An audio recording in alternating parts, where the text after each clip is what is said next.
We are in Woburn Safari Park. Here they accommodate many critically endangered species such as the golden Mandela frog, scimitar horned oryx, and the Utila spiny-tailed iguana. We will be talking about the diseases they are susceptible to getting and how they are housed here in the safari park. The zoo houses multiple mantella frogs. They have lots of plants in their enclosure, substrate, lots of enrichment, all natural. It's susceptible to diseases such as chytridicosis, which is caused by chytrid fungus. It's prevented by clean enclosures, but if a frog is ill, it would need to get bathed using itraconazole. Another disease is red leg syndrome, which is caused by bacterial infections and is spread between the frogs. It's prevented by quarantining frogs and keeping enclosures clean. Another disease is Ribia antratria. It's caused by parasites getting onto the frog. It is prevented by removing aquatic snails when frogs are tadpoles, but it is untreatable, so frogs will die if sick.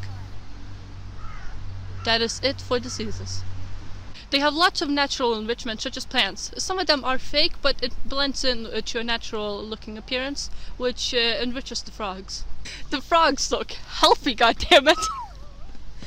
The frogs look healthy in their enclosure, showing active behavior, moving around, interacting with each other. The frogs get supplements in their diet, keeping them healthy.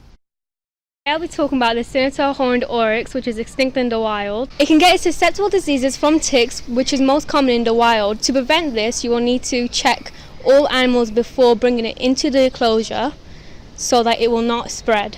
Another susceptible disease which it could get is malaria, which is passed through mosquitoes. It can be prevented by medication which is given by vets. Another disease which can be transmitted by ticks is called babesiosis. A way to prevent this from happening is to make sure that none of the animals get ticks by regularly checking them annually. The enclosure here at the safari park is good as they are housed with different species and they have wide fields for them to roam about. For ad lib grazing, they are enriched in the natural environment. Today I'm going to be talking about the spiny-tailed iguana. Are susceptible to many diseases such as rear leg parasites, yellow fungus and mites. There are many ways these all can be prevented just by simple measurements that people can take. Rear leg parasites can be treated by supplements such as calcium. Yellow fungus and mites can all be prevented by clean enclosures, using proper disinfectants, checking the animal at least twice a day. The enclosure for the iguana was very good.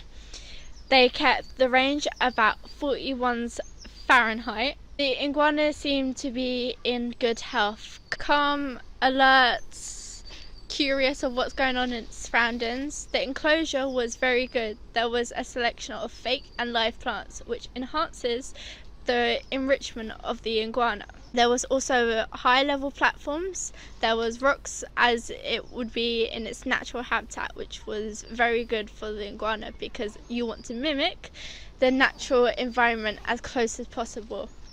There was also, for enrichment, live crickets being fed, used with supplements.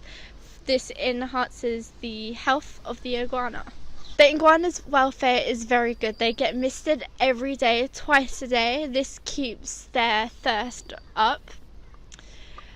They get spot cleaned every single day and cleaned out twice a month.